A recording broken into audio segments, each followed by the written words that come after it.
Hello everybody, we have this ceiling fan that is not working. The fan works, but the lights are not working. We know that we have a brand new light bulb, so it's not the light bulbs. So it could be two things. It could be the light switch right here in the center, and I have one here, we're gonna test it. Or it could be the wattage limiter. I'm gonna take you step by step how to troubleshoot, so don't go anywhere. I'll be right back.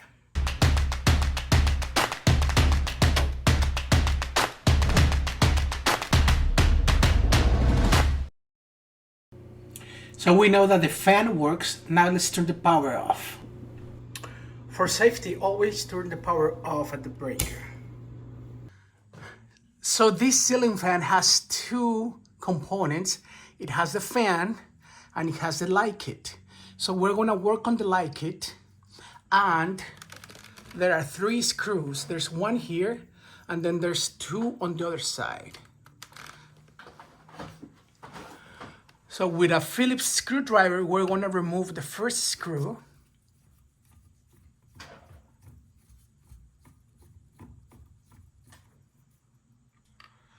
This is the pull switch for the fan.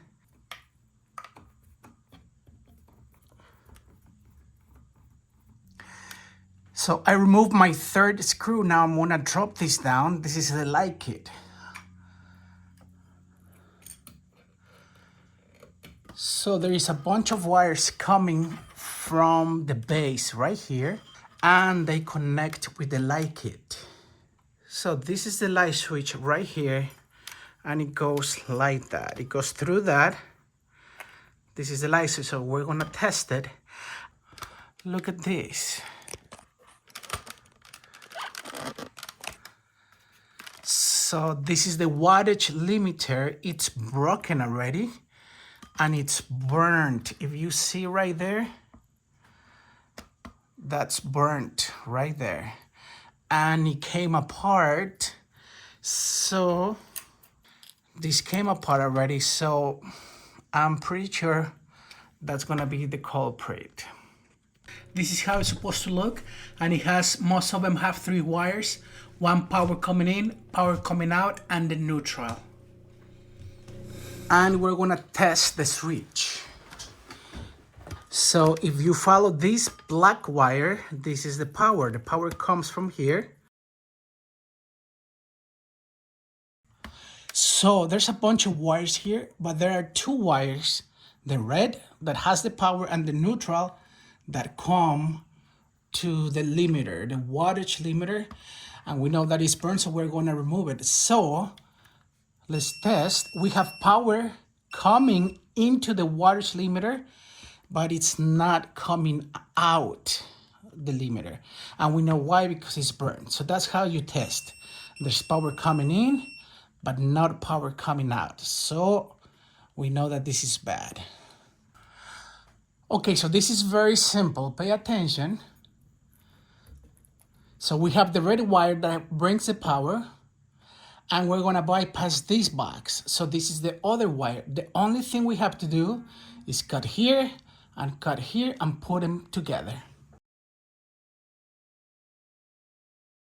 And what I'm gonna do to release some tension here, I'm gonna remove these two from here.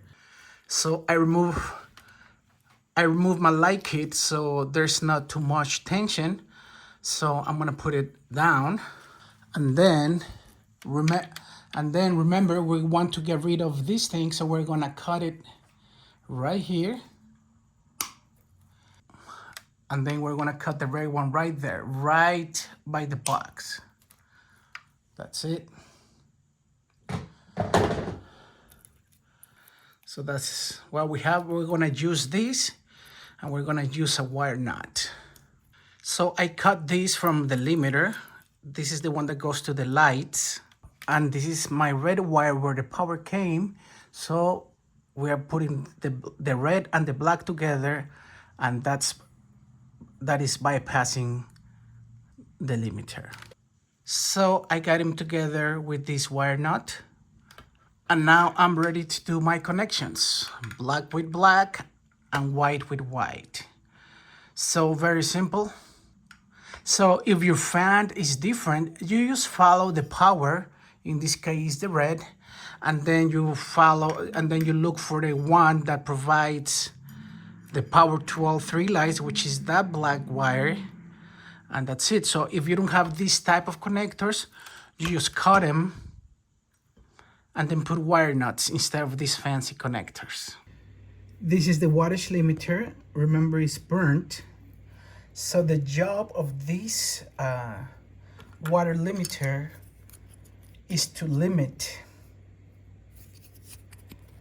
the wattage that you could use to 190. But if your labels were 60 watts, it's 6 times 3, it's 180. So you're just limited to 360. But nowadays, our labels are LEDs. That's an LED, and that's like a 6 or a 9 volt. So that's 18 watts. I'm sorry, 18 watts. So even if you remove it and just put incandescent 60 watts, it will be fine. Just don't install, stay with the norm 60, maybe 100 max. Don't go and put a 250, 500 watt labels. Remember, there's 18 gauge wires in that fan, and depending on what you have on the circuit already, it might not be sufficient, and you might create a fire. So just stay with the norm. So this is just the way that the government, EPA, or whoever regulates that, is just to save $2 in a year or something like that. Now we're gonna put it back together, but before I do that, we're gonna check the light switch so you know. So now let's test the switch. We know that there's power here, and this wire goes to the switch right there. So let's test, and we have power. Now let's test on this. There's no power here because we have the switch off.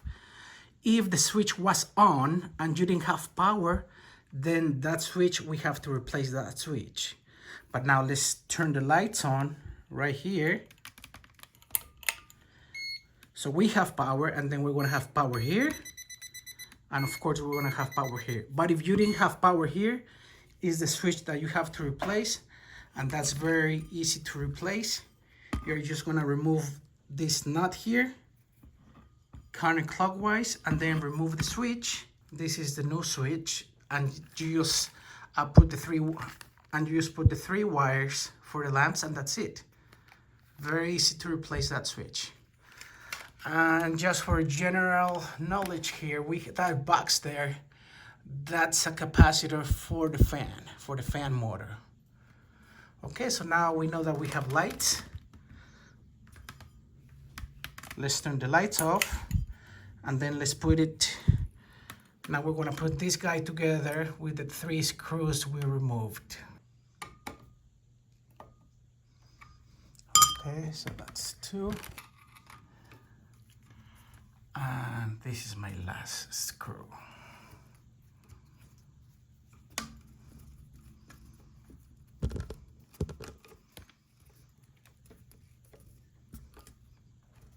So now, so now let's test again before we leave. Lights work. All good. Thank you so much for watching. I hope this was helpful to you. Please don't forget to like and subscribe. Thank you so much. See you next video.